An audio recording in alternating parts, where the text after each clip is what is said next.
इसहाक का प्रभु, याकूब का प्रभु, जो मेरा है। तेरे हाथ में मेरा कल, तेरे हाथ में मेरा कल, और आने वाला कल जो तेरा है।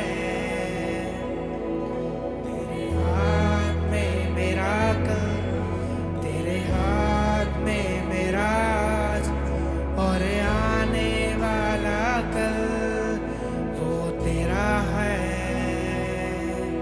तेरे हाथ में मेरा कल, तेरे हाथ में आज, और आने वाला कल वो तेरा है।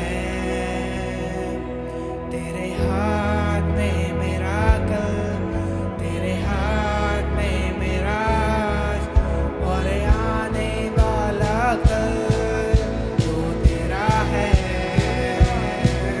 तेरे हाथ में मेरा कल, तेरे हाथ में मेरा आज, और आने वाला कल यीशु तेरा है। वो कभी ना छोड़ेगा, वो कभी ना त्यागेगा। यीशु मेरा है, यीशु मेरा है। वो कभी ना छोड़ेगा, वो कभी ना त्यागेगा। यीशु मेरा है, यीशु मेरा है। वो कभी ना छोड़ेगा, वो कभी ना त्यागेगा। यीशु मेरा है, यीशु मेरा है। वो कभी ना छोड़ेगा, वो कभी ना त्यागेगा। यीशु मेरा है, यीशु मेरा सजदा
आप सभी से मेरी रिक्वेस्ट है कि मेहरबानी से अपने मोबाइल फ़ोन्स को आप साइलेंट मोड पे कर लीजिए। और जब हम वचन में जाते हैं मेरे प्रियो, तो अपने ध्यान को हम वचन की ओर, बहुत सी चीज़ें होती है मेरे प्रियो, सबका अपना संघर्ष है जीवन में। आपके संघर्ष है, आपके जीवन में चुनौतियां हैं, परिवार में संघर्ष है, व्यक्ति के जीवन में संघर्ष है, नौकरी में संघर्ष है, सबका अलग अलग आपकी चुनौतियां हैं, आपका अलग अलग संघर्ष है। लेकिन प्रभु का वचन इसलिए कहता है, हे सब थके और बोझ से दबे लोगों मेरे पास आओ, मैं तुम्हें विश्राम दूंगा। आमीन। और प्रभु सचमुच विश्राम देना चाहता मेरे प्रियो, लेकिन विश्राम पाने के लिए ज़रूरत है कि हम प्रभु के पास आएँ। आमीन। जब हम प्रभु के पास आएंगे तो निश्चित मैं और आप विश्राम पाएंगे। आज प्रभु के वचन की ओर हम चलेंगे और मेरी ये प्रार्थना है और मेरा विश्वास है, प्रभु से विनती भी है कि आज प्रभु मुझे और आपको वचन से बातचीत करें। आमीन। और पिछले संडे का जो संदेश था वो क्या था, मेहरबानी से कोई बताएगा जल्दी से। नम्रता के लक्षण, नम्रता की बातें। आमीन। आज उसी के नम्रता के जो कई भाई बहन बहुत इस बार जब YouTube पे और वो जब संदेश को सुन रहे हैं, अगापे सत्संग भवन पे जब हम जाते हैं तो बहुत से लोग मुझसे फ़ोन कर रहे हैं और मुझसे पूछ रहे हैं। तो पिछली बार उन्होंने पूछा था कि पता कैसे चलेगा कि नम्र है, नम्रता है, पता कैसे चलेगा। तो अभी कुछ भाई बहन मुझसे कहे कि नम्र बनने के लिए बताओ क्या करें। तो मैं प्रभु से मैंने दुआ किया, मैंने कहा प्रभु आप बता। अच्छी बात है अगर आप फ़ोन करते हैं, पूछते, बहुत अच्छी बात है, ये कोई शिकायत नहीं है, कोई चीज़ें नहीं है, अच्छी बात है। तो मैंने कोशिश किया है कि जो ये सीरीज़ है नम्रता की, क्यों नम्रता ज़रूरी है, क्यों नम्रता बहुत महत्वपूर्ण है एक मसीह जीवन में। ज्ञान बहुत अच्छा है, बाइबल का ज्ञान होना बहुत अच्छा है, बाइबल के सारी बातें होना बहुत अच्छी बात है। आप बहुत ज्ञान रखते हैं, बहुत प्रार्थना, सब कुछ अच्छा है मेरे प्रियो। लेकिन क्यों नम्रता बहुत बहुत ज़रूरी है, ये परमेश्वर के वचन से मैं और आप सीखने पा रहे हैं। और मेरा ये प्रार्थना है कि आप मेहरबानी से इन वचनों को जब हम यहाँ पढ़ते हैं, सुनते हैं, उसको आप ग्रहण करें। क्यों नम्रता बहुत महत्वपूर्ण है, ज़रूरी है। और मैं और आप नम्र कैसे बने, कैसे पता चलेगा। समस्या बताने के लिए सब हैं, लेकिन समाधान बताने के लिए भी चाहिए। समस्याएं हैं, ज्ञान बहुत है। जैसे मैं अक्सर कहता हूं, जब ज्ञान होता है तो उसके साथ घमंड मुफ्त मिल जाता है ना। ज्ञान के साथ घमंड मुफ्त है। लेकिन परमेश्वर का वचन क्यों मुझे और आपको नम्र और दीन बनने के लिए कहता है, क्यों मसीह जीवन में बहुत महत्वपूर्ण है। आज मैं और आप उस चीज़ पर, जो सीरीज़ है नम्रता की, उस पर आज सेकंड भाग को हम पूरा करेंगे। और मैं आपको शेयर करना चाहता हूं कि कैसे हम नम्र बन सकते हैं, कैसे हम नम्र और दीन बन सकते हैं। और जब मैं और आप नम्र और दीन बनते हैं, नम्र और दीन बनेंगे तो क्या होगा और ये क्यों जरूरी। आइए मेहरबानी से एक वचन निकालेंगे, कोई भाई बहन पढ़ने मदद करेगा। और यहाँ पर माइक से पढ़ेंगे तो अच्छा होगा कि सब, जूम पे भी बहुत भाई बहन हैं, 18-20 भाई बहन शायद जुड़े हुए हैं। प्रभु आप सबकी मदद करें। और मेरी प्रार्थना है कि मेहरबानी से जितने भाई बहन जूम पे हैं, जब मैं रिक्वेस्ट करूँगा कि प्लीज़ आप यहाँ पे कितने, करीब 18-20-22 परिवार यहाँ पर जूम पे हैं, यहाँ मैं देख रहा हूँ।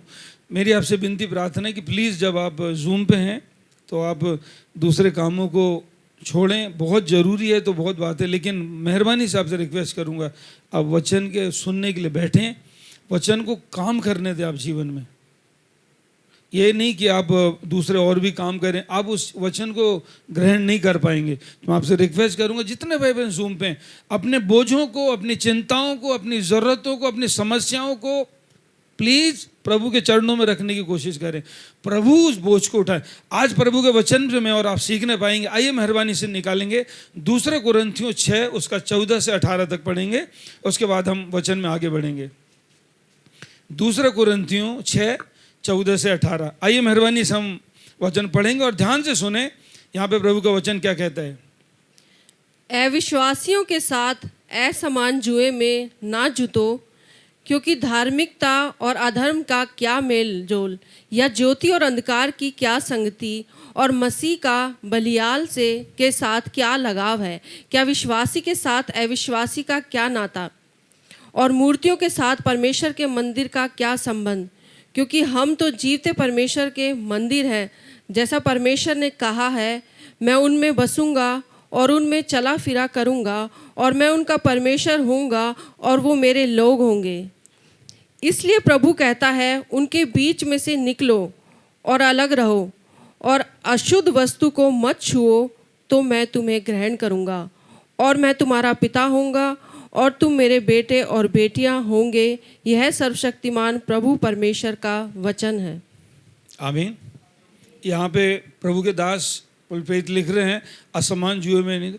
मैं इसलिए ये वचन को पढ़ा रहा हूँ क्योंकि प्रभु यीशु मसीह का वचन यहाँ पे लिखा हुआ, असमान जुए में मत जूतो।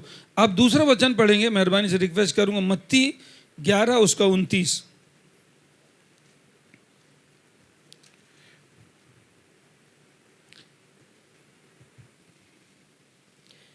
मेरा जुआ अपने ऊपर उठा लो और मुझसे सीखो, क्योंकि मैं नम्र और मन में दीन हूँ, और तुम अपने मन में विश्राम पाओगे। क्या कह रहे हैं प्रभु का वचन? क्या कह रहे हैं? प्रभु यीशु मसीह है। 28 भी पढ़ लेना प्लीज बेटा, 28 भी पढ़ ले, 28 29। हे सब परिश्रम करने वालों, हे सब परिश्रम करने वालों और बोझ से दबे हुए और लोगों, बोझ से दबे हुए लोगों, मेरे पास आओ, मेरे पास आओ, मैं तुम्हें विश्राम दूंगा। मैं तुम्हें विश्राम दूंगा। मेरा जुआ अपने ऊपर उठा लो, मेरा जुआ अपने ऊपर उठा लो और मुझसे सीखो, और मुझसे सीखो, क्योंकि मैं नम्र और मन में दीन और हूँ, मैं मन में नम्र और दीन हूँ, और तुम अपने मन में विश्राम पाओगे। और 30वीं आयत भी पढ़ दीजिए। क्योंकि मेरा जुआ सहज और मेरा बोझ हल्का है। क्या बोल रहे हैं प्रभु यीशु मसीह? बोल रहे हैं कि सबसे पहले तो प्रभु यीशु मसीह एक बुलावा दे रहे हैं। सबकी अलग अलग चुनौतियाँ मेरे प्रियो।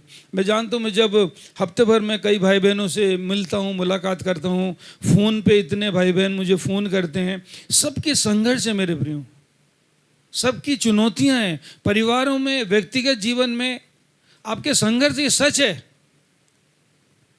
लेकिन परमेश्वर का वचन कहता है, परमेश्वर का वचन कहता है कि मैं, प्रभु यीशु मसीह कहते हैं, मेरा जुआ अपना उठा लो और मुझसे सीखो, मुझसे सीखो कि मैं नम्र और मन में कैसा दीन हूं। प्रभु यीशु मसीह, सबसे पहली बात है मेरे प्रियो कि मुझे और आपको जरूरत है कि मैं और आप सीखना, मुझे और आपको नम्र और दीन। अभी बहुत कठिन है, बहुत कठिन है शरीर में रहते हुए नम्र बनना। नम्र बनना शरीर में रहते हुए बहुत मुश्किल है, बहुत कठिन है। मैंने पिछली बार बताया था कि नम्रता की निशानियां क्या होती है। आज हम देखेंगे कि मैं और आप नम्र कैसे बन सकते हैं। नम्र बनने के लिए क्या करना है। परमेश्वर के बेटे बेटियां, प्रभु के लोग होते हैं, वो बाइबल को बहुत अच्छे से बाइबल अध्ययन करते हैं, धर्म के काम करते हैं, वो प्रार्थना करते हैं, उपवास करते हैं, सब अच्छा है मेरे प्रियो। लेकिन नम्र बनने के लिए क्या, नम्रता की पिछली बार हमने देखा था कि नम्रता की कुछ निशानियां होती है, और आज हम कोशिश करेंगे कि नम्र बनने के लिए मैं और आप कैसे नम्र बनेंगे। कैसे? आप क्या सोचते हैं नम्र बनने के लिए क्या करना होगा? हाँ जी, नम्र बनने के लिए क्या करना पड़ेगा? हाँ, आप क्या सोचते हैं? वैसे बताइए, नम्र कैसे बन सकते हैं आप? हाँ हाँ, रंजना कह रही खुद को छोटा बना के। बिल्कुल सही है, खुद को छोटा बना के। जी बोलो बेटा। अब पिछली बार मैंने ये पॉइंट है ना, आपको ध्यान है, यही नम्र व्यक्ति जो होता है अपनी गलती को क्या करता है, वो फट से मान लेता है, स्वीकार कर लेता है। पिछले संडे में यही किया था, है ना, अपनी गलती को स्वीकार कर लेना। और बताइए प्लीज, वेरी गुड बेटा, बहुत अच्छा, प्रभु आशीष दे। बताइए नम्र कैसे बन सकते हैं? नम्र बनने के लिए क्या करना पड़ेगा? हम बाइबल अध्ययन करते, बहुत अच्छा है। हम परमेश्वर के भवन जाते हैं, बहुत अच्छा है। हम प्रार्थना करते, बहुत अच्छा है। हम अपने भेंटों को प्रभु को देते, बहुत अच्छा है ना? बहुत अच्छी बात है। परमेश्वर वचन में पिछली बार ही बताया था, जो फरीसी था वो आके प्रार्थना कर रहा था ना भवन में, है ना? भवन में प्रार्थना क्या कर रहा था कि मैं प्रभु में तेरा धन्यवाद करता हूँ कि मैं दिन में 3 बार दुआ करता हूँ प्रभु, है ना? मैं सारे धर्म के काम करता हूँ प्रभु, मैं तब तेरे भवन में आता हूँ, मैं अच्छा मैं तुझे दशमांश देता हूँ प्रभु, और सारे धर्म के काम करता हूँ, मैं हफ्ते में उपवास रखता हूँ प्रभु। ये गलत है? सब अच्छा है, लेकिन उसके साथ उस भाई ने एक लाइन और जोड़ा, फरीसी था वो, एक लाइन और जोड़ा कि मैं इस पापी के समान नहीं हूं। क्या जोड़ा? मैं इस पापी के समान नहीं हूं।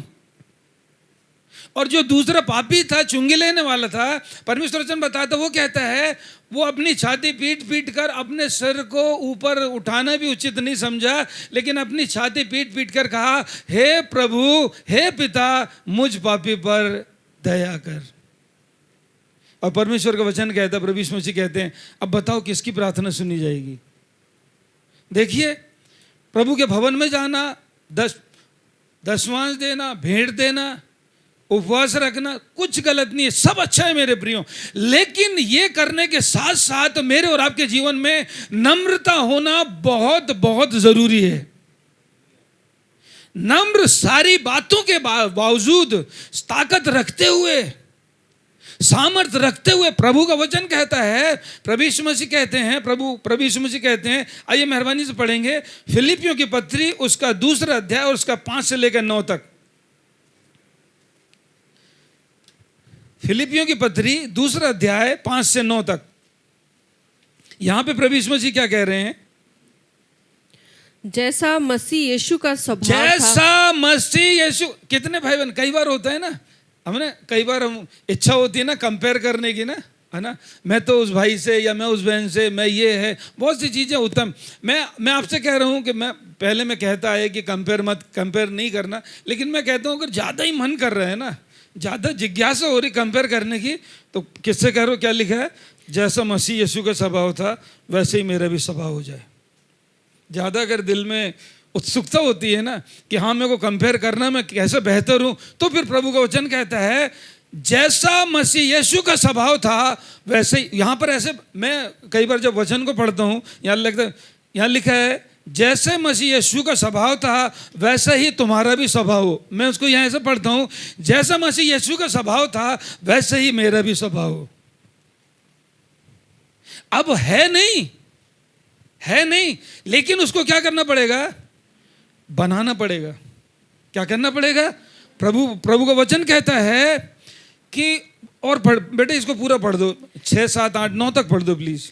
जिसने परमेश्वर के स्वरूप में होकर भी, प्रभु यीशु मसीह जो परमेश्वर के स्वरूप में होते हुए भी परमेश्वर के तुल्य होने को अपने वश में रखने की वस्तु ना समझा, वरन अपने आप को ऐसा शून्य कर दिया, अपने आप को ऐसा नम्र और शून्य कर दिया, और दास का रूप बना दिया, और मनुष्य की समानता में हो गया, और मनुष्य के रूप में प्रकट होकर अपने आप को दीन किया, अपने आप को दीन बना दिया, और यहाँ तक आज्ञाकारी रहा। हाँ, यहाँ तक दीन बना लिया कि यहाँ तक आज्ञाकारी रहा कि मृत्यु, हाँ, क्रूस की मृत्यु भी सहली।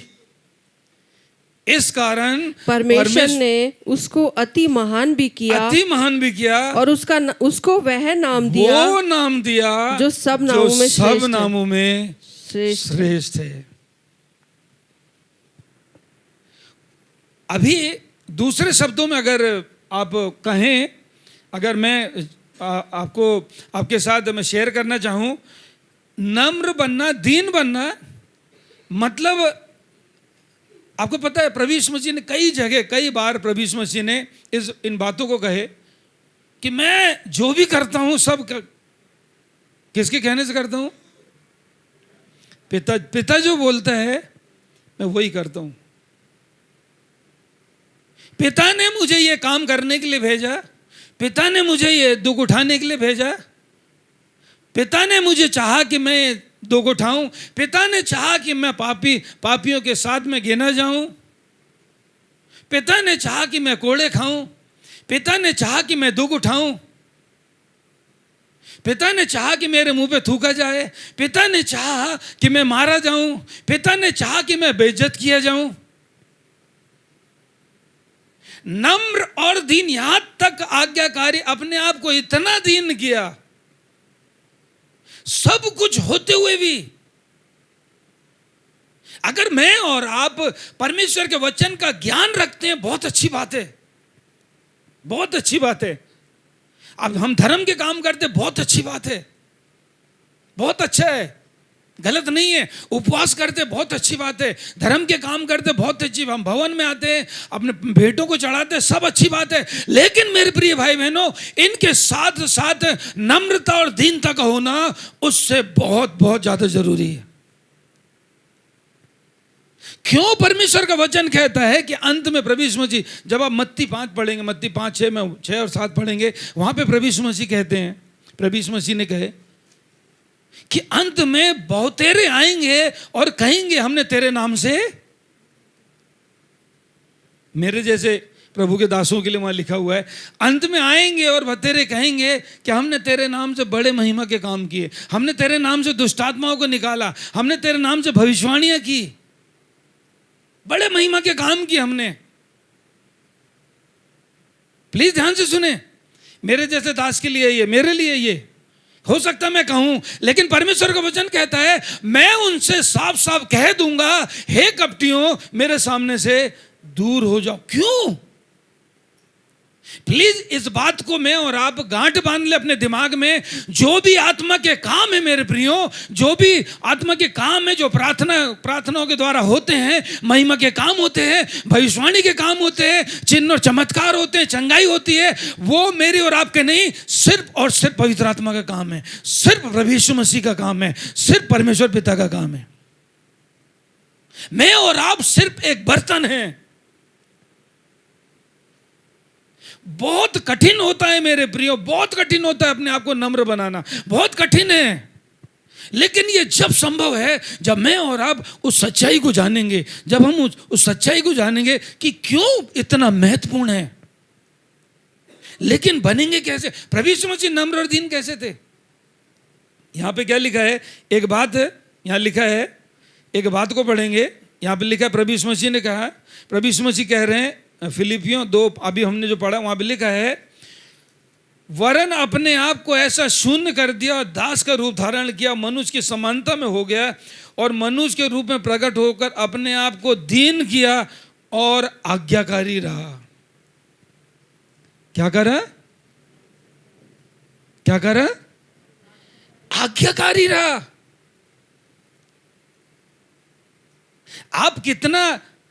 आप कितने आशीषों से भरे हैं, आपको जीवन में कितना मस्सा है, कितना अभिषेक है आपके जीवन में, वो सब प्रभु की ओर से, मेरे और आपका नहीं है।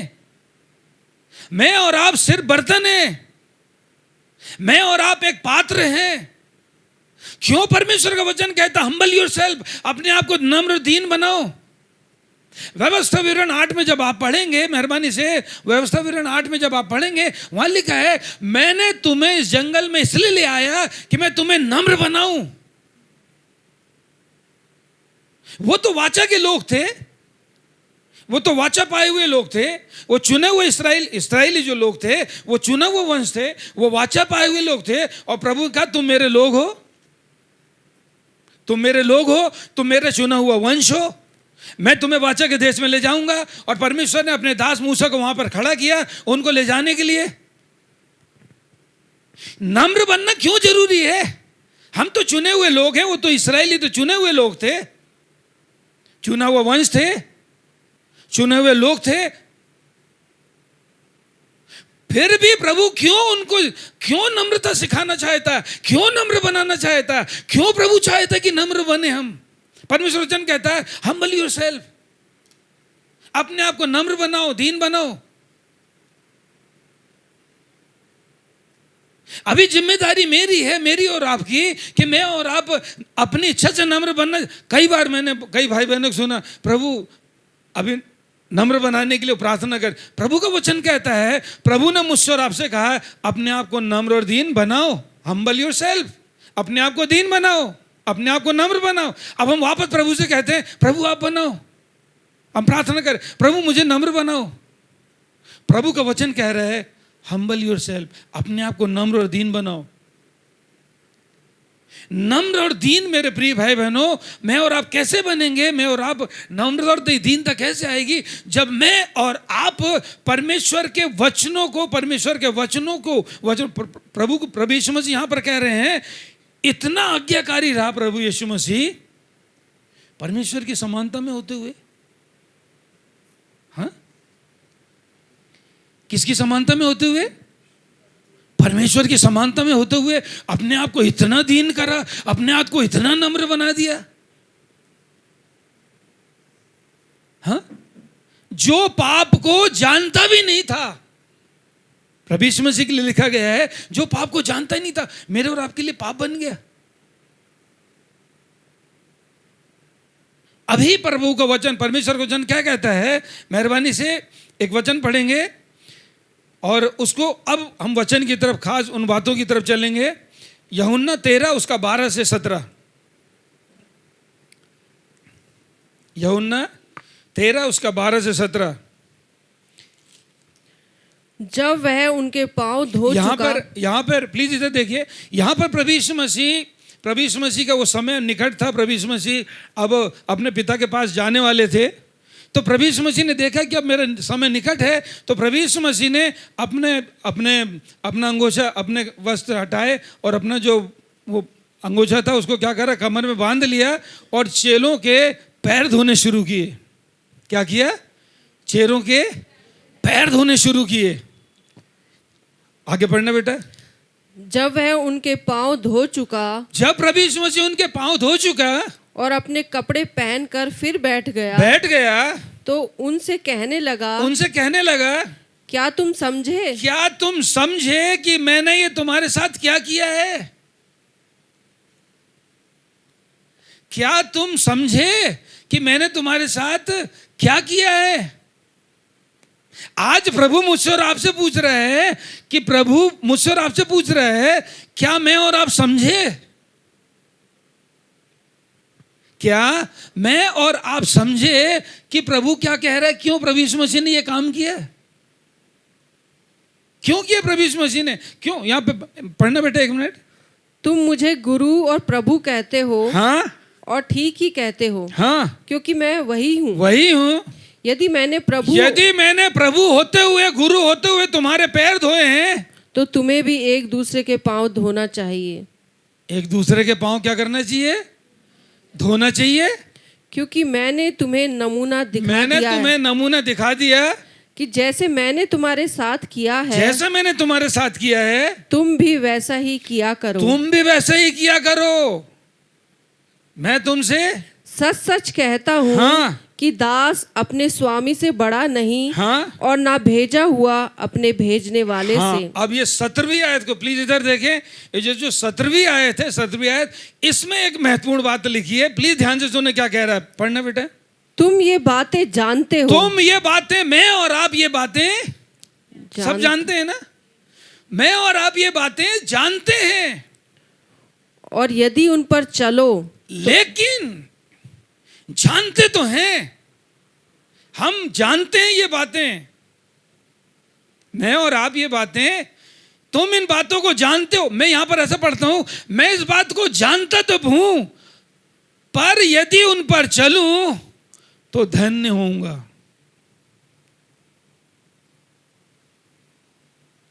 तुम इन बातों को जानते हो, और यदि उन बातों पर यदि तुम चलो तो तुम धन्य हो। कई बार मैंने कई जगह देखा है कि वो करते हैं, वो थाल लेके आते हैं और लोगों के पैर धो दें। प्रभु यीशु मसीह एक दृष्टांत प्रभु यीशु मसीह ने दिखाया। कई बार जगह देखा है मैंने कि कई लोग वो करते हैं, वो उस चीज़ के प्रभु यीशु मसीह का अनुसरण करने के लिए कि वो लोगों के पैर धोते हैं और कपड़े से पोंछते हैं। प्रभु यीशु मसीह वो करने के लिए नहीं कह रहे, प्लीज ध्यान से सुने। वो एक रीत है, प्रभु ने एक रीत बताया, तरीके बताए। प्रभु यीशु मसीह सांसारिक ऐसे पैर धोने के लिए नहीं बोल रहे। प्रभु यीशु मसीह ऐसे सांसारिक पैर धोने के लिए नहीं बोल रहे हैं। तो क्या बोल रहे हैं? आप क्या समझते, प्लीज बताएं जल्दी से। प्रभु यीशु मसीह ने पैर धो के क्या बात, क्या सिखाया, क्या बताया मुझे और आपको? कि जब मैं गुरु होकर प्रभु होकर मैंने तुम्हारे पैर धोए, तो तुम्हें क्यों, प्रभु ने क्या सीखना, क्या प्रभु कहना चाहता है? प्लीज बताएं जल्दी से, कोई भाई बहन। हाँ, नम्रता, दीनता, एक दूसरे की गलतियों को माफ करना, अपने आप को नम्र और दीन बनाना और एक दूसरे की गलतियों को, एक दूसरे की गलतियों को माफ करना आसान है? हाँ, बेचैनी हो जाती ना। हाँ, किसी आपने गलती नहीं की है, आपने गलती नहीं की है, फिर भी आप माफी मांगोगे? आपने गलती नहीं की है, अब भाई सोनी और मेरे में कुछ बात हो गई है ना, अब किसकी गलती है ये तो प्रभु जाने, है ना। अब भाई सोनी और मेरे में कुछ मान लो प्रभु के अनुग्रह से नहीं है, और ना मेरी ये विनती प्रार्थना कि कभी हो भी नहीं। आमीन, आमीन। सोनी भाई हो गई, अब गलती सोनी भाई की है, मान नहीं गलती मेरी है। अब सोनी भाई बढ़कर कह रहे हैं, पाशा जी प्लीज संजय भाई मेरे को माफ कर दो। अब मैं कह रहा हूं, अब मैं, मेरे लिए कठिन है, प्लीज ध्यान से सुने। शरीर में होकर, मनुष्य रूप में होकर बहुत मुश्किल है, बहुत मुश्किल है। आप नहीं कर पाएंगे। जब आपकी गलती ही नहीं है, आपके पास सबसे पहले एक चीज आएगा, मेरी गलती नहीं है तो मैं माफी क्यों मांगू? मैंने गलत किया ही नहीं तो मैं क्यों माफी मांगू? मैंने गलत किया ही नहीं तो मैं माफी किस बात की मांगू? गलती तो भाई सोनी की है, गलती तो भाई संजय की है। प्रभु यीशु मसीह कहते हैं, जैसे मैंने तुम्हारे अपराधों को क्षमा किया, वैसे ही तुम भी एक दूसरे के अपराधों को क्षमा करो। यदि तुम अपराधों को क्षमा करोगे तो मेरे चेले ठहरोगे, और यदि अपराधों को क्षमा नहीं करोगे तो मेरा पिता भी तुम्हारे अपराधों को क्षमा नहीं करेगा। बहुत कठिन होगा, बहुत कठिन। लेकिन मेरे प्रिय भाई बहनों, जब परमेश्वर का आत्मा मुझ में और आप में आएगा, जो परमेश्वर, आपको पता है प्रभु यीशु मसीह शरीर, प्रभु होते हुए भी, परमेश्वर की समानता होते हुए भी, क्योंकि वो शरीर में थे। अगर वो परमेश्वर के पूरे ही पूर्ण परमेश्वर होते, पूर्ण प्रभु होते, तो फिर तो कोई बात नहीं। अरे अभी एक बात आपको समझाने के लिए मैं थोड़ा सा बोलता हूं। अभी एक चिड़िया को अगर बोलेंगे कि वो 50 फुट ऊपर जाके उड़ के जाके बैठ जाए, तो चिड़िया उड़ के बैठ जाएगी। अब मैं कहूंगा, हाथी से बोलूंगा जाओ उड़ के वहां पे बैठ जाए, तो क्या बात है ये, हाथी कैसे उड़ के जाएगा, है ना। आप समझ रहे हैं, ये संभव नहीं है। लेकिन चिड़िया से आप बोल रहे हो तो उड़ के जाके बैठ। आत्मा सब कुछ कर सकता है, आत्मा तो तैयार है, पर शरीर दुर्बल है। अगर प्रभु यीशु मसीह पूर्ण वो शरीर में होकर आए, उनको पीड़ा होती थी, उन्हें प्यास लगती थी, उन्हें दुख होता था, उन्हें दर्द होता था। परमेश्वर वचन बताता है, जब वो वाटिका में प्रार्थना कर रहे थे, बड़ी पीड़ा थी उन्हें। उनका जो पसीना था लहू की बूंद बन के कह रहा था, और उस समय वो स्वर्गदूत उनको दिखाई दिया जो उन्हें सामर्थ प्रदान करता था। आत्मा तो तैयार है, पर शरीर दुर्बल है। मैं और आप भी शरीर में होकर कभी भी ये काम नहीं कर पाएंगे, जब तक कि परमेश्वर का आत्मा मुझे और आपको सामर्थ और बल न प्रदान करे। नहीं कर सकते आप और मैं, हम कोशिश करेंगे। अब कई भाई बहन पूछते हैं मुझसे, आपका ड्रग्स कैसे छूट गया? आपका नशा कैसे छूट गया, आपने अफीम कैसे छूट गया, आपका इंजेक्शन कैसे छूट गया, आपकी शराब कैसे छूट गई, आपका सिगरेट सब छूट कैसे गया। मैंने कहा मुझे भी नहीं पता, हाँ लेकिन मैं गिड़गिड़ाते हुए विश्वास के साथ प्रभु के पास आया और प्रभु ने अपना काम किया। परमेश्वर को वचन कहता है, यहां कहता है अपना जुआ। अब जुआ पता है आपको क्या होता है? ग्लेसी जो वो उसमें नेट में से निकालना, वो योक बैल योक निकालना। आपको पता है जुआ क्या होता है? कितने लोगों ने गांव में देखे, मैंने भी देखा, मैंने चलाया हूं, है ना। गांव में देखा आपने, योक है ना। असमान जुए में मत जुतो, पर मेरा जुआ मुझसे सीखो। अब सीखेंगे कैसे? आपको पता है योक में, योक होता है, उसमें कितने जानवर लगते हैं? बैल कितने लगते हैं? कितने? 2 लगते हैं, है ना। एक से चलेगा? क्यों? वो एक तरफ है ना, वो जुआ एक तरफ गिर जाएगा। तो दोनों जुआ, तो परमेश्वर वचन कहता है, प्रभु यीशु मसीह कहते हैं मेरा जुआ अपने ऊपर उठा लो और मुझसे सीखो। प्लीज ध्यान से सुने, मैं मन में नम्र और दीन हूं, मुझसे सीखो। आज्ञा मानना सीखो, नम्र बनना सीखो। अब प्रभु के दास पौलुस कहते हैं मैंने सीखा है, मैंने सीखा है, मैंने सीखा है, मैंने नम्र होना सीखा है, मैंने दीन होना सीखा है, जो मेरे पास है उसी में खुश रहना सीखा है, मैंने भूखा रहना सीखा है, मैंने गीले कपड़ों में रहना सीखा है, जहाज टूट गए, मैं रोटी बगैर खाना किए भूखा रहा, मैंने सीखा है। वही पौलुस प्रेरित, वही शाऊल, जब प्रभु यीशु मसीह उसके जीवन में नहीं आए थे, उसके पहले क्या था जीवन? हाँ, कैसे जीवन था? मसीह लोगों को सताते थे, है ना, उनको बंदी गृह में डालते थे, उनको तलवार से मारते थे, उनको बांध बांध के जेल में डालते थे। अब वही पौलुस प्रेरित कह रहे हैं मैंने सीख लिया है, मैंने सीखा है। अब प्रभु यीशु मसीह कह रहे हैं मेरा जुआ अपने ऊपर, मतलब कह रहे हैं जिस जुए में मैं हूं मेरे साथ आ जाओ और मुझसे सीखो। अब एक तरफ कौन है जो जुआ होता है, एक तरफ कौन है? प्रभु यीशु मसीह। अच्छा, कितने भाई बहनों ने हल चलाए? हल, बखर अलग होता है और हल अलग होता है ना। बखर पता है ना आपको? कितने भाई बहन खेत में काम किया आपने? भाई बहन ने किए, है ना। तो आपको पता है कि अगर हल में दोनों बैल सीखे हुए नहीं हो, दोनों बैल सीखे हुए नहीं हो तो क्या होगा? हाँ हाँ, नहीं, जुआ तो गिर जाएगा और हल किधर है? टेढ़ा चलेगा, वो नहीं निकलेगा। क्यों? एक बैठ जाएगा, एक बैठ गया ना।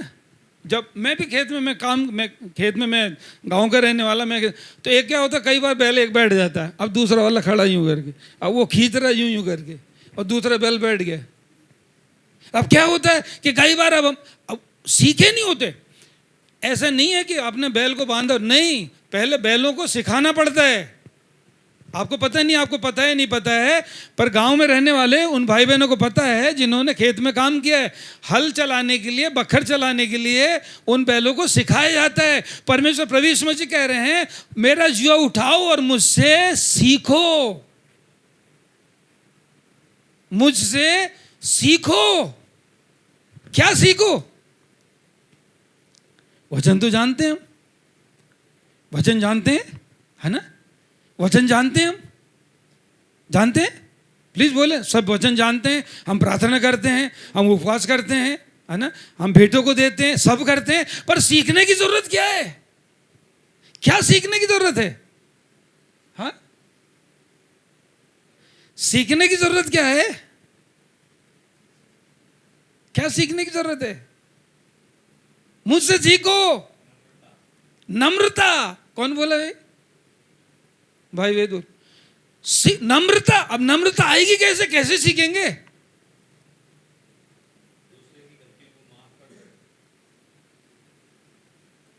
गलतियों पे, गलती अपनी हो फिर भी मुश्किल हो जाता है, दूसरों की गलतियों पे कैसे? कठिन है। प्रभु का वचन बताता है प्रभु यीशु मसीह के क्रूस पे चढ़ा दिए गए, प्रभु यीशु मसीह क्रूस पे लटके हुए हैं, लोगों ने उनको मारा, उनके मुंह पे थूका, उनको बेइज्जत करा, उनको कोड़े लगाए, भाले से मारा, उनके सिर पे कांटों का मुकुट रख दिया, रास्ते में वो गिरते हुए गए, बेइज्जत किया गया, और वहां पर खड़े होकर कह रहे हैं हे पिता इन्हें क्षमा कर। नहीं कर सकते, मैं और आप नहीं कर सकते जब तक कि मैं और आप प्रभु से आत्मा ना पालें, वैसा हृदय ना पालें। कठिन होगा, क्षमा करना बहुत कठिन होगा, नहीं कर पाएंगे आप। किसी ने गलत कर दिया, हम तो एक मिनट स्क्रीन पे डालना वो योग प्लीज डालना। ये दिख रहा है आपको? ये अब ये दो बैल हैं और बीच में ये जो रखा हुआ ये जुआ, इसको बोलते योग बोलते, इसको योग बोलते हैं। अब एक तरफ प्रभु यीशु मसीह है और एक तरफ, अब सीखेंगे कैसे? प्रभु यीशु मसीह बोल रहे किससे सीखो? किससे सीखो? प्रभु यीशु मसीह बोल रहे हैं, यहां पे लिखा हुआ है मत्ती 11:19, मेरा जुआ अपने ऊपर उठा लो और मुझसे सीखो। अब एक तरफ प्रभु यीशु मसीह है और एक तरफ मैं हूं, है ना? अब प्रभु यीशु मसीह कुछ बोल रहे हैं करने के लिए, अब लेकिन मैंने सीखा ही नहीं है, अब मेरे लिए कठिन है माफ करना। किसी ने आपकी हानि कर दी, किसी ने आपके पैसे की हानि कर दी, किसी ने आपको चोट पहुंचा दिया, किसी ने आपको बेइज्जत कर दिया, अब कर लो माफ। प्लीज सुने, जितने भाई बहन जूम पे हैं यहां, जितने आपकी बेइज्जती कर दी किसी ने, आपने किसी ने आपको धोखा दे दिया, किसी ने आपको गलत व्यवहार कर दिया आपके साथ, अब आप क्या करेंगे? आप क्या करेंगे? बहुत कठिन है। हिंदी में बोलते आप तो राशन पानी लेके उस पर चढ़ जाएंगे, है ना? हिंदी में बोलते ना राशन पानी लेके, भैया मेरा हिसाब दे। आप समझ रहे हैं? बहुत कठिन है। पर मेरे प्रिय भाई बहन, मैं आपको बता रहा हूं, परमेश्वर का वचन, प्रभु का वचन कहता है मुझसे सीखो। प्रभु यीशु मसीह कह रहे हैं मैंने तुम्हारे पापों का, तुम्हारे अधर्मों का, तुम्हारी गलती, तुम्हारे श्रापों का बोझ उठा लिया, तुम भी एक दूसरे को क्षमा करो और मेरा अनुसरण करो। अपने क्रूस को उठा लो। अपना क्रूस उठाना क्या है? मेरे और आपका क्रूस तो मसीह ने उठा लिया, पर मैं और आप जब एक दूसरे की गलतियों को क्षमा करते हैं, एक दूसरे के पापों को क्षमा करते हैं, तो मैं और आप मसीह की व्यवस्था को पूरा करते हैं। क्या कह रहा है प्रभु का वचन? पिछले हफ्ते भी मैंने इस बात को कहा था, आज फिर मेहरबानी से एक वचन को निकालेंगे। गलातियों की पत्री उसका 6 और उसका 1 और 2 मेहरबानी से पढ़े। यहां पे क्या प्रभु का वचन कहता है? अभी हम व्यवस्था के अधीन नहीं है, लेकिन मसीह की व्यवस्था के अधीन है। आमीन, हालेलुया। मसीह की व्यवस्था ना बड़ी उठपटांग है। हिंदी में बोलते हैं ना बड़ी उठपटांग है ना? हाँ, एक गाल पे थप्पड़ मारे तो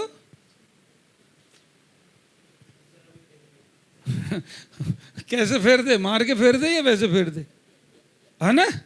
बहुत कठिन है। आइए यहां पे क्या लिखा है, गलाती 6 उसका 1 और 2 पढ़ेंगे। सुनिए, प्लीज सुनिए। हे भाइयों, यदि कोई मनुष्य किसी अपराध हे भाइयों और बहनों, यदि कोई भाई या बहन गलत करता है, अपराध में पकड़ा जाता है, तो तुम जो आत्मिक हो, अगर मैं और आप, मैं कह रहा हूं कि मैं आत्मिक हूं, प्रभु मुझे कह रहा है। संजय बहुत आत्मिक समझता है ना अपने आप को। अब सुन क्या लिखा है, हे संजय, यदि तू आत्मिक है किसी मनुष्य को अपराध में पकड़ा जाता है, किसी की गलती तूने देख ली, तब क्या कह रहा है? जो तू बड़ा धार्मिक बनता है, नम्रता के साथ पढ़ना बेटा, नम्रता के साथ ऐसों को संभालो। क्या करो? जो गलती करता है, जो गलती हो गई किसी से, किसी भाई और बहन से गलती हो गई, कुछ धोखे से हो गया, है ना? अब भाई बेटे निखिल ने उनके पापा से मेरे बारे में बोला कि मेरे को पास्टर की ये बात अच्छी नहीं लगती है।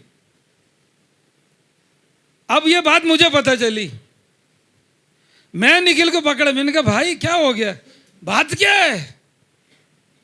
हाँ, मैं पास्टर हूं, आपको पता नहीं है? बहुत कठिन है, प्लीज सुने। मैं इसलिए अपने आप को बोल रहा हूं क्योंकि मेरा सबसे ज्यादा, आपसे ज्यादा न्याय मेरा किया जाएगा, क्योंकि बहुत बोलता हूं ना यहां से मैं। वचन में लिखा है, तुम जो बहुत प्रचार करते हो, बहुत धर्म की शिक्षा देते हो, सबसे ज्यादा न्याय मुझे देना, आपसे ज्यादा मुझे देना पड़ेगा। मुझे हिसाब देना है कि मैं क्या बोल रहा हूं और क्या कर रहा हूं। प्लीज ध्यान से सुने, आप तो कम, परमेश्वर के वचन में लिखा है, जो तुम बहुत शिक्षा देते हो, ज्ञानवान बनते हो, तुम्हारा न्याय सबसे ज्यादा किया जाएगा, क्योंकि तुम वचन को जानते हो। अब मैं बोल रहा हूं, निखिल बोल कैसे दिया भाई? अब प्रभु मुझसे बोल रहा है, तो बड़ा धर्मी बनता है। हाँ, पढ़ना बेटा एक बार फिर से प्लीज। हे भाइयों, यदि कोई मनुष्य किसी गलती कर दे, अपराध कर दे, तो तुम जो आत्मिक हो, नम्रता के साथ ऐसों को संभालो और अपनी भी चौकसी रखो कि तुम भी परीक्षा में ना पढ़ो। तुम भी परीक्षा में ना पढ़ो। इधर सुने, इधर देखें, क्योंकि पढ़ना बेटा दूसरा, तुम एक दूसरे का भार उठाओ, एक दूसरे को माफ करो। इस प्रकार मसीह की व्यवस्था को पूरी करो। इस प्रकार तुम मसीह की व्यवस्था को पूरी करो। मुझसे सीखो। आपने आपके लिए नहीं बोल रहा हूं, अपने लिए भी है ना। कितना कठिन है कि नहीं? आपने जो काम नहीं किए उसके लिए आपको दोषारोपण किया जा रहा है। जो काम आपने नहीं किए, जो गलती नहीं की, उसका आपका दोषारोपण हो रहा है। हाँ, आपने भलाई किए और आपको योग जो है एक बोझ है। योग जो है एक बोझ है, एक जिम्मेदारी, एक काम है जो बोझ डाला जाता। परमेश्वर जन कहता है, परमेश्वर जन एक बहुत सुंदर एक घटना है, पहला राजा 19 उसका 19 से 21 में, यहाँ पे एलीशा जो प्रभु के दास हुए उनके विषय में लिखा है। जब उनका चुनाव हुआ तो वहां पे लिखा हुआ है, पहला राजा 19 उसका 19 से 21।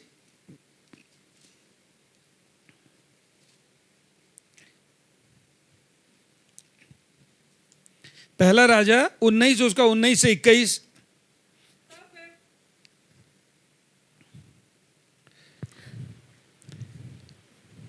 तब वह वहां से चल दिया और सापात का पुत्र एलीसा उसे मिला, जो 12 जोड़ी बैल अपने आगे किए हुए स्वयं 12वीं के साथ होकर हल जोत रहा था। हाँ? उसके पास जाकर एलिया ने अपनी चादर उस पर डाल दी। चादर के कोई नहीं, इसको पूरा पढ़ते उसके बाद मैं वो वचन में आऊंगा। प्लीज आगे पढ़ बेटा। तब वह बैलों को छोड़कर एलिया के पीछे दौड़ा। हाँ? और कहने लगा, मुझे अपने माता पिता को चूमने दे, तब मैं तेरे पीछे चलूंगा। हाँ? उसने कहा, लौट जा, मैंने तुझसे क्या किया है? हाँ? तब वह उसके पीछे लौट गया और एक जोड़ी बैल लेकर बलि किए और बैलों का सामान जलाकर उनका मांस पका के अपने लोगों को दे दिया और उन्होंने खाया। तब वह कमर बांधकर एलिया के पीछे चला और उसकी सेवा टहल करने लगा। सबसे पहली बात यहाँ पे लिखा हुआ है, एलीशा जो थे वो 12 बैलों को क्या कर रहे थे? हाँ, खेतों में जुताई कर रहे थे। हाँ, चादर किस बात की निशानी है? जो एलिया ने जो एलीशा के ऊपर जो चादर डाली थी वो किस बात की निशानी थी? अभिषेक की। हाँ, अभिषेक। अभिषेक की, मस्सा की।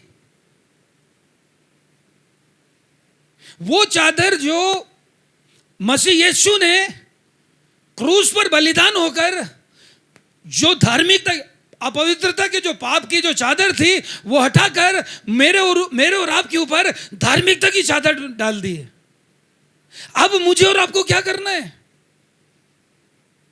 उस समय तक यहां पर प्रभु यीशु मसीह नहीं आए थे, इसलिए बलिदान दिया करते थे लोग, इसलिए बलिदान की जरूरत थी। लेकिन जब प्रभु यीशु मसीह खुद आकर बलिदान हो गए, अब हमें बलिदान की जरूरत नहीं है। अब प्रभु यीशु मसीह ने अपने आप को बलिदान कर दिया, अब मुझे और आपको सिर्फ अंगीकार करने की जरूरत है। और यहां पर बाइबल कहती है एलीशा ने सब कुछ जलाकर, सब कुछ छोड़कर वो एलिया के पीछे हो लिया। अपनी वो चीजें छोड़कर, अपनी बातें छोड़कर एलीशा आत्मिक बातों की ओर एलिया के साथ हो लिया। मुझे और आपको जो बोझ है, कई बोझ है हमारे, पैसों का बोझ है ना, संसार का बोझ है, हाँ, आर्थिक बोझ है, व्यभिचार का बोझ है, पाप का बोझ है, बहुत से ऐसे बोझ है जिससे हम दबे हुए हैं। बहुत से भाई बहन, सबका अलग अलग बोझ है। लेकिन प्रभु कहता है कि मुझसे सीखो, वो जो बोझ है, जो योक है, वो मुझे दे दो, और मेरा योक, मेरा बोझा, मेरा जू अपने ऊपर ले लो और मुझसे सीखो।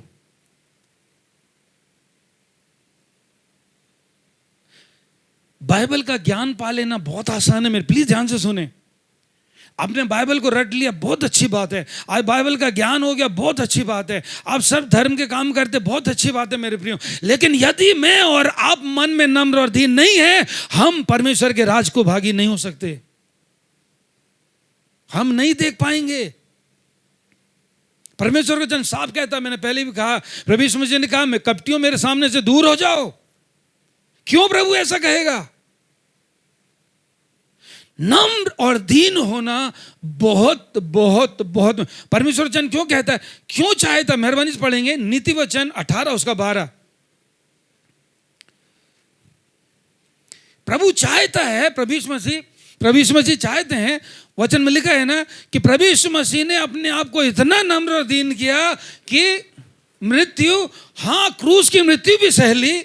जो प्रभु यीशु मसीह को क्रूस की मृत्यु सहना था, वैसे नहीं सहना था, लेकिन मेरे और आपके लिए सी है। परमेश्वर ने जगत से इतना प्यार किया। क्या मैं और आप प्यार करते हैं लोगों से?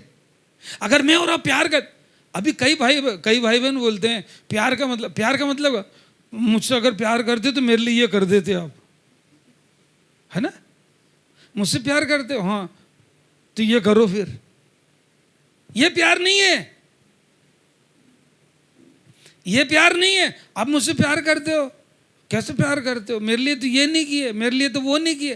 प्यार ये नहीं है, ये सेल्फिश है। प्यार होता है देने का नाम है। परमेश्वर वचन कहता है परमेश्वर ने जगत से इतना प्यार किया कि अपना एक लौता पुत्र दे दिया। और प्रभु चाहता है जैसा मैंने तुमसे प्यार किया है, जैसे मैंने तुम्हारे अपराधों को क्षमा किया है, तुम भी एक दूसरे से प्रेम करो और एक दूसरे के अपराधों को क्षमा करो। कठिन होगा। प्रभु यीशु मसीह ने वो अपराधों को क्षमा किया, उन पापों को क्षमा किया जिससे प्रभु यीशु मसीह का कोई लेना देना नहीं था। प्रभु वचन कहता है वो यीशु पाप को जानता भी नहीं था, उसने मेरे और आपके लिए अब मेरे और आपके लिए पाप बन गया हो। प्लीज मेरे भाई बहनों, प्लीज मैं और आप सीखें। मुझे और आप, हम एक मिनट पढ़ना बेटा। नाश होने से पहले मनुष्य के मन में घमंड और महिमा पाने के लिए प्रभु चाहता है, प्रभु यीशु मसीह कहता है महिमा पाने से पहले नम्रता होती है। क्यों प्रभु चाहता है कि मैं, प्रभु चाहता है, प्रभु यीशु मसीह कहता है, प्रभु यीशु मसीह, परमेश्वर वचन कहता है प्रभु यीशु मसीह जो महिमा प्रभु यीशु मसीह ने पाए, प्रभु यीशु मसीह चाहते हैं कि वही महिमा मैं और आप भी पाए। परमेश्वर वचन कहता, मैं नहीं कह रहा। प्रभु यीशु मसीह चाहते हैं कि जो महिमा, जो आनंद और जो स्थान प्रभु यीशु मसीह ने पाए, प्रभु चाहते हैं कि मैं और आप भी वही आनंद पाएं, मैं और आप भी वही महिमा पाएं। एक और वचन पढ़ना बेटा, 11 उसका 2, नीति वचन 11:2, 29-23। वो नीति वचन और भजन संहिता पढ़े वचन इन बातों से भरे हुए हैं, मेहरबानी से। जब अभिमान होता हाँ तब अपमान भी होता है, हाँ, परंतु नम्र लोगों को बुद्धि होती है। बुद्धिमान होने से नम्रता आती है, नम्रता होने से बुद्धि आती है। हाँ, बुद्धिमान होने से नम्रता आती है कि नम्र होने से बुद्धिमत्ता आती है? हाँ, नम्र होने से वो बुद्धि मिलती है जो परमेश्वर की ओर से, वो ज्ञान मिलता है जो ऊपर से आता है। और प्रभु चाहता है कि वही आदर और वही में। और एक 29 और 23 पढ़ना बेटा। मनुष्य को गर्व के कारण नीचा देखना पड़ता है, हाँ, परंतु नम्र आत्मा वाला महिमा का अधिकारी होता है। वो प्रभु चाहता है कि मैं और आप महिमा पाएं, महिमा के अधिकारी हो, वो आशीष पाएं, वो जीवन पाएं। एक वचन बहुत अच्छे से लिखा है, 22 उसका 4 पढ़ना बेटा, इसी का नीति वचन। नम्रता और यहोवा के भय मानने का फल। नम्रता और यहोवा के, प्लीज इधर देखें प्लीज, जितने भाई बहन जूम पे हैं। नम्रता से क्या होता है? और यहोवा के भय मानने का फल धन, महिमा और जीवन होता है। और जीवन होता है। क्या होता है? धन, महिमा और इसी के पीछे तो संसार पागल है। हाँ, शोहरत मिल जाए, है ना, लोग डिप्रेशन में चले जाते हैं, है ना। एल्विस प्रेस्ली, आपको पता है एल्विस प्रेस्ली जो अमेरिका का बहुत बड़ा है ना, एल्विस प्रेस्ली। और बड़े बड़े जो बॉलीवुड में हॉलीवुड में होते हैं ना, उनको नहीं। मेरा एक फ्रेंड है जो कोलोराडो में रहते हैं, तो वो माधुरी दीक्षित के भाई, वो माधुरी दीक्षित के पड़ोसी रहे वो। तो वो मेरे को एक दिन अभी आए थे, वो तो बता रहे थे, एक दिन बोले माधुरी दीक्षित वहाँ से निकली, तो अब मैं इंडियन हूँ तो मैं भी वहाँ से निकला, क्रॉस किया। तो बोले मैंने देखा उसको, तो मैंने बोला अब वो भी है, ये भी वहाँ से निकल गए। तो माधुरी दीक्षित वापस आई, तो उससे बोलती हेलो, तो ने बोले हेलो, उत्कल नाम है उनका, उत्कल शर्मा। वो बोले वो वापस आई मेरे पास, बोलती हेलो, तो बोला आप इंडियन है? बोले हाँ इंडियन। तो वो माधुरी दीक्षित पूछती है, बोले मेरे को नहीं जानते? उसने बोले जानता हूँ उत्कल में। तो बोले जानता हूँ तो क्या करूँ? बोले मैं हीरो। लोग यहाँ ना शोहरत के भूखे होते हैं ना। एल्विस प्रेस्ली इतनी गाड़ियां खरीदा उसने, इतना बड़ा सिंगर था वो एल्विस प्रेस्ली, पढ़ेंगे, डिप्रेशन में मर गया। अब यही शोहरत परमेश्वर का वचन कहता है, नम्रता, जो परमेश्वर का वचन है, नम्रता का फल धन, महिमा और जीवन होता है। यीशु ने कहा मार्ग, सत्य और जीवन मैं ही हूं। अब इसी के पीछे दुनिया पागल है। अब धन, गौरव मिल जाए, है ना, महिमा मिल जाए, लोग जाने।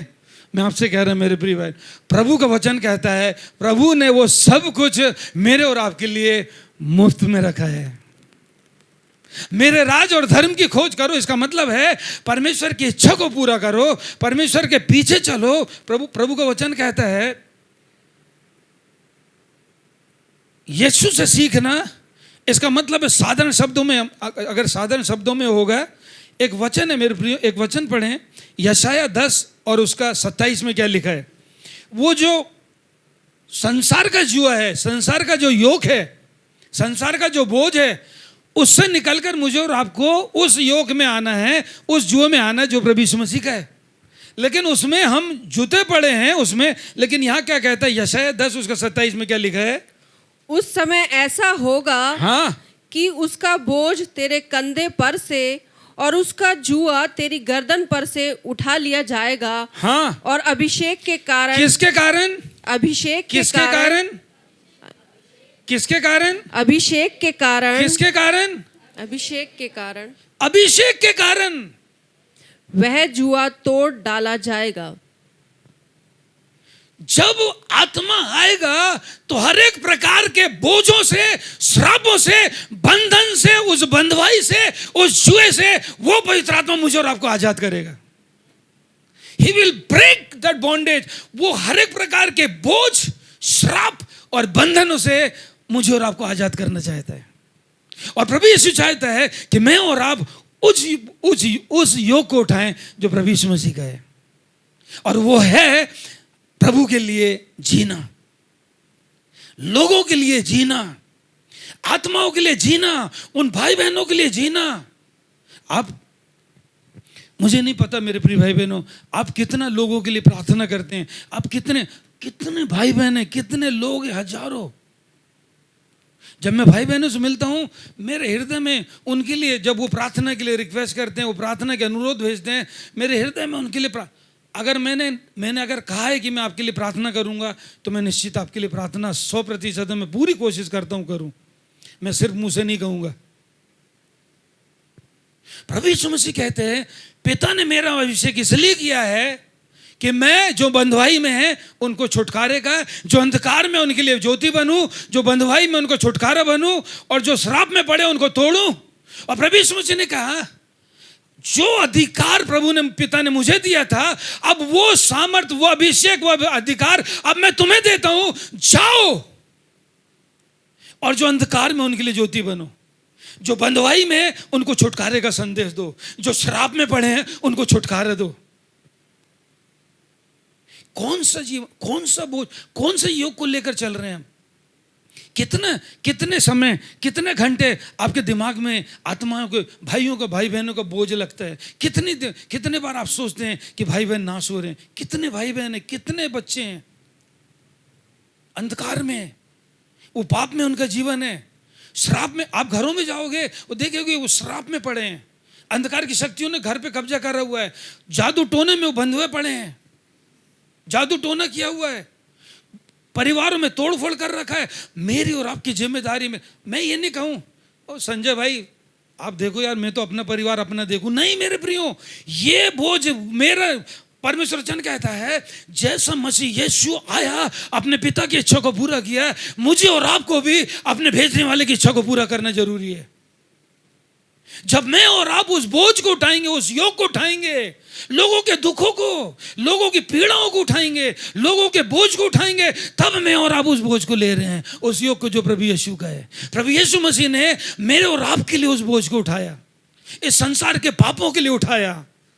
मैं और आप भाई बहनों के लिए जो अंधकार, अरे वो तो प्रभु को नहीं जानते, वो तो नाश ही होंगे। मेरे प्रिय भाई बहनों, प्रभु नहीं चाहता कि एक भी आत्मा नाश हो जाए। आप कितने भाई बहन सोचते हैं, कितने भाई बहन दुआ करते हैं, कितने उन लोगों के लिए जो भटक रहे हैं संसार में, कितने भाई बहन के लिए जब आप मिलते हैं। मैं अपने आप को ज़्यादा धर्मी नहीं, जब मैं लोगों को, परिवारों से आता हूँ, रात में मैं सो नहीं पाता, मैं प्रभु से करता हूँ, प्रभु काश उस जवान बच्चे को, उस बेटी को, उस परिवार को वो टूटने से बचा ले। प्रभु रोता हूं, मेरा हृदय रोता है मेरे प्रियो। ये जब होने लगेगा, जब आप प्रभु के दर्शन को ले लोगे, उस दर्शन को ले लोगे, परमेश्वर के राज, मैं आपसे कह रहा हूं, जब मैं और आप ये करना शुरू करेंगे, बाकी सब चीजें प्रभु आप अपने आप करेगा। एक दूसरे के लिए जीना, दूसरे के लिए प्रार्थना करना। कोई बहन ने बोली आपसे, है ना, भैया प्रार्थना करना, अच्छा हाँ ठीक है, आई विल प्रे। अगर आपने कहा है, धर्मी की प्रार्थना से सब कुछ हो सकता है। प्रभु अलौकिक काम करते हैं, लेकिन जरूरत है कि क्या मैं और आप उस योग, कौन सा बोझ, प्रभु यीशु मसीह ने कौन सा बोझ उठाए? प्रभु यीशु मसीह ने संसार के लोगों के लिए, जगत के लिए, है ना, इस जगत के पापों का, जगत के लिए, मेरे और आपके पापों का। अब प्रभु यीशु मसीह कह रहे हैं, अब मुझसे सीखो, तुम एक दूसरे का बोझ उठाओ, एक दूसरे को क्षमा करो, एक दूसरे से प्यार करो, एक दूसरे को गले लगाओ। अगर अपराध भी है, कारण भी हो, तो क्षमा कर दो। और यदि तुम ऐसा करते हो तो मसीह की व्यवस्था को पूरा करते हो। मैं और आप, मुझे और आपको यीशु से, वचन से मुझे और आपको सीखना पड़ेगा। नम्रता वो नहीं है मेरे प्रियो की मैं कितना उपवास प्रार्थना करता हूँ, उपवास प्रार्थना करना गलत नहीं है, मैं गलत नहीं बोल रहा, प्लीज़ गलत ना समझें। आपको बाइबल का ज्ञान है, आप परमेश्वर के भवन में जाते हैं, आप उपवास रखते हैं, प्रार्थना करते हैं, सब अच्छा है, मैं गलत नहीं कह रहा। ये नम्रता नहीं है। नम्रता मुझे और आपको यीशु से पवित्र आत्मा के द्वारा सीखना पड़ेगा। लोगों के लिए जीना, दूसरे भाई बहनों के लिए जीना, जो लोग अंधकार में हैं, जो पाप में पड़े हैं, उनके लिए जीना। किसी ने आपके विरुद्ध पाप कर दिया, गलती कर दिया, तो क्षमा करना। संसार के लिए मूर्त है, क्रूस की कथा नाश होने वालों के लिए मूर्त है, पर मेरे और आपके लिए अनंत जीवन है। जो उस पथ पर चलेगा वो उस अनंत जीवन को पाएगा। क्रूस की कथा नाश होने वालों के लिए मूर्त है। वो क्रूस प्रभु यीशु मसीह ने उठाया जो पाप को जानता भी नहीं था। मैं और आप उस क्रूस को जब उठाना शुरू करेंगे, एक दूसरे की गलतियों को माफ करना जो आपने नहीं किया, तब मैं और आप मसीह के पीछे चलना शुरू करेंगे। मैं और आप नम्र बनेंगे। पिछले समय मैंने बताया था ना, है ना, मूसा क्या बोलते हैं, प्रभु इनके अपराधों को, लोगों के अपराधों को क्या कर तू, क्षमा कर दे, नहीं तो ऐसा हो कि मेरा नाम इनको माफ कर दे, मेरा नाम जीवन की पुस्तक से हटा दे। प्रभु क्या बोल रहे मूसा, लोगों को माफ कर प्रभु, इनको माफ कर दे प्रभु, लगे तो मेरा नाम जीवन की पुस्तक से काट दे, पर इसको जाने दे। मैं तो सोचूंगा भाई जाए नहीं जाए, मेरे को तो स्वर्ग जाना है। ये मसीह का, ये नम्रता की निशानी नहीं है मेरे पे। नम्रता की निशानी है दूसरों के लिए जीना, दूसरों के पापों को क्षमा करना, दूसरे की गलतियों को क्षमा करना, दूसरे के अपराधों को क्षमा करना। अगर हो भी गया जानबूझ के, तब भी माफ करना, अपने आप को नम्र बनाना। दोष लगाने का कारण भी हो, फिर भी दोष नहीं लगाना। ये नम्रता। मुझे और आपको पौलुस प्रेरित कहते हैं, कितने बार मैं भाइयों के द्वारा सताया गया, उन्होंने मुझे धोखा दिया, अकेला छोड़ दिया गया, जहाज टूट गए, भूखा रहा मैं, प्यासा रहा मैं, अपने भाई बंधुओं ने मुझे धोखा दिया। मैंने उसमें प्रभु के साथ रहना सीखा है। मुझे और आपको प्रभु के साथ वचन में रहना सीखना पड़ेगा। मुझे और आपको एक दूसरे को क्षमा करना सीख, गलती पे नहीं। किसी भाई या बहन ने गलती कर दी है ना, भाई संदीप ने गलती कर दिया, भाई मैं माफ, ये नहीं, भाई संदीप ने गलती नहीं किया फिर भी क्षमा करना। प्रभु यीशु मसीह की गलती नहीं थी, प्रभु यीशु मसीह की गलती थी, कुछ नहीं थी, लेकिन प्रभु यीशु मसीह फिर भी कह रहे, पिता इन्हें क्षमा कर। अगर मेरी गलती नहीं है, भाई संदीप मेरे को बुरा भला बोल रहा है, मैं बोलूंगा प्रभु कोई बात नहीं, भाई संदीप को माफ कर। ये मसीह की व्यवस्था है, ये मसीह की, ये नम्रता की निशानी है। जब मैं और आप नम्र और दीन बनेंगे, प्रभु अपनी महिमा मुझे और आपको दिलाएगा, वो आदर दिलाएगा, वो स्थान पर पहुंचाएगा। ये प्रभु की इच्छा है।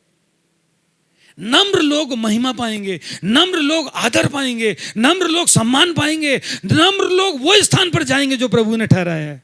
प्रभु यीशु मसीह कहता है, यदि तुम मेरे नाम से दुख उठाते हो, मेरे नाम से बुरा भला सहते हो, मेरे नाम से सताए जाते हो, मेरे नाम से दुख उठाते हो, तो आनंद की बात समझना, उन्होंने मेरे साथ किया है, वो तुम्हारे साथ भी करेंगे। लेकिन जब मैंने दुख उठाकर जो महिमा पाया, जब मैं आऊंगा तो वही महिमा तुम्हें भी दिलाऊंगा। आमीन। कब?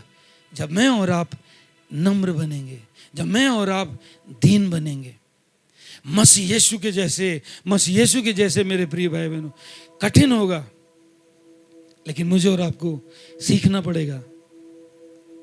एक दूसरे को क्षमा करना, एक दूसरे की गलतियों को माफ करना, एक दूसरे को गले लगाना। सीधे सीधे शब्दों में मेरे प्रिय भाई बहनों, नम्रता का मतलब है कि पूर्ण रूप से अपनी इच्छा को खत्म करना और परमेश्वर के वचन पर चलना शुरू करना। वो बातों को छोड़ना जो संसारिक है और पूर्ण रूप से प्रभु की इच्छा को पूरा करना, वो नम्रता की पहली निशानी है।